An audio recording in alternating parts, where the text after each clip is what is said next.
This morning I chaired another COBRA meeting as we continue to coordinate our response to the situation in Iran and the Middle East.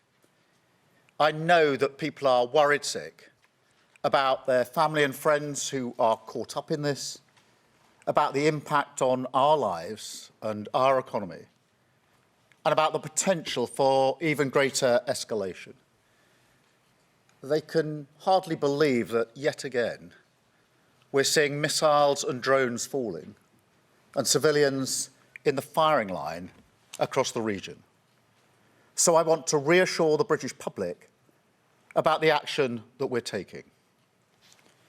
While the region has been plunged into chaos, my focus is providing calm, level-headed leadership in the national interest. That means deploying our military and diplomatic strength to protect our people.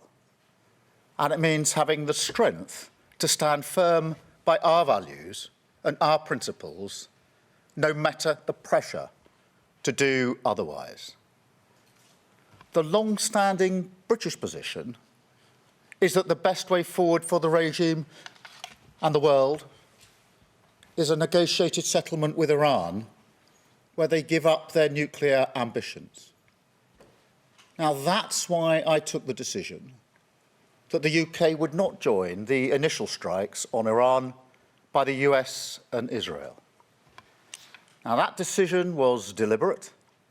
It was in the national interest, and I stand by it. But when Iran started attacking countries around the Gulf and the wider region, the situation changed. Iran has now fired drones and missiles at 10 countries that did not attack them. These are allies of the UK, where we have hundreds of thousands of British people, as well as British military personnel. Our number one priority is protecting our people. And that's why, long before the US and Israeli action last weekend, we had already deployed additional military capabilities to the region to defend our interests. And I want to pay tribute to our brilliant armed forces. Throughout January and February, we were moving defensive assets to Cyprus and Qatar. Fighter jets, air defence missiles, advanced radar, and systems to take down drones, to ensure we were in a heightened state of readiness in advance of any conflict beginning. When the strikes began on Saturday, we immediately put those jets into the sky on a mission to protect our people and our allies in the region. And that is what they have done, flying over Cyprus and the wider region, shooting down multiple drones, at least one of which was heading towards a base housing British military personnel.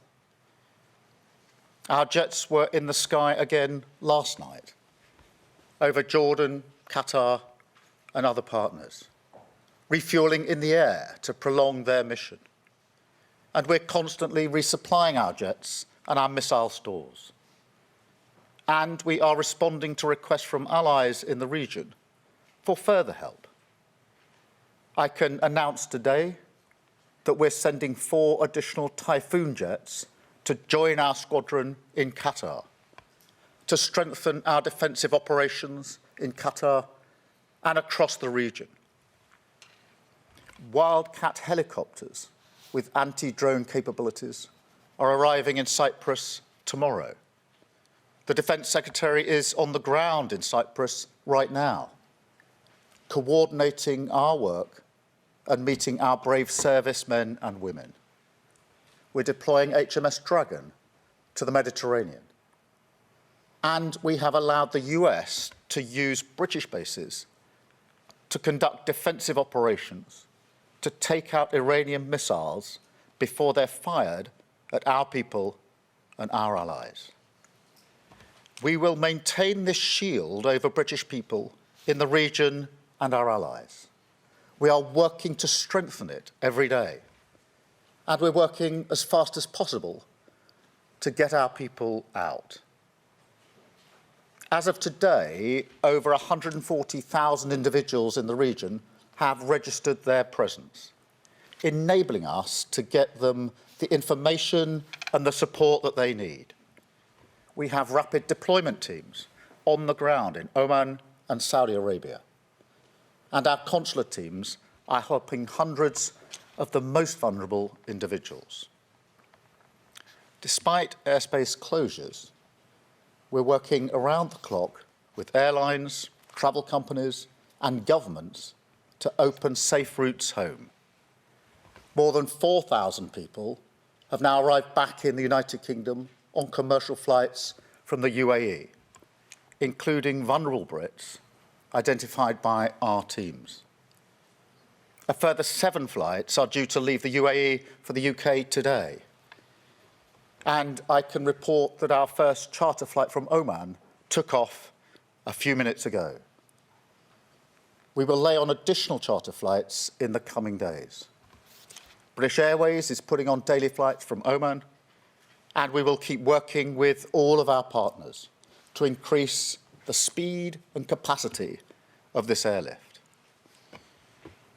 I want to be very clear. This is a huge undertaking.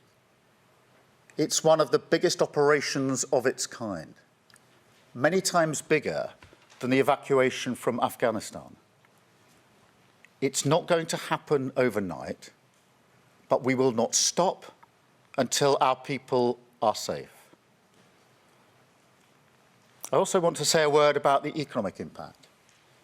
Iran is targeting oil and gas facilities in the Gulf and tankers in the Straits of Hormuz, trying to inflict economic pain around the world.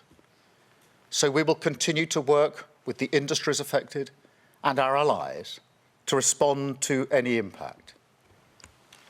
And this is where the long-term changes that we're delivering for the British people are paying off.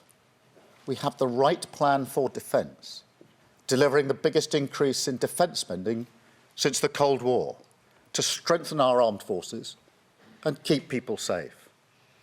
We have the right plan for our economy. As the Chancellor said on Tuesday, we're sticking to that plan so we can cut energy bills and help keeping families with the cost of living and helping them. We also have the right plan for our energy supplies, building up clean British energy like never before, decreasing our dependence on volatile international markets, and creating the energy security and independence that we need.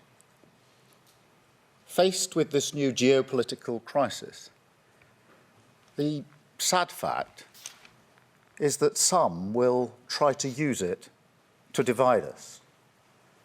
That's why the government is reaching out to communities across the United Kingdom, Jewish and Muslim alike, making sure that communities and places of worship have appropriate protective security in place. But look, as a nation, we should come together in this moment. Those citizens that are stuck in the region, scared and in need of help, come from all backgrounds. The armed forces who protect them come from all backgrounds too. We are united by our common humanity and our love of this country. This conflict could continue for some time. So I want you to know that your government is resolute in our response, at home and abroad. We will do everything we can to protect British lives, uphold British values, and safeguard the national interest. Thank you.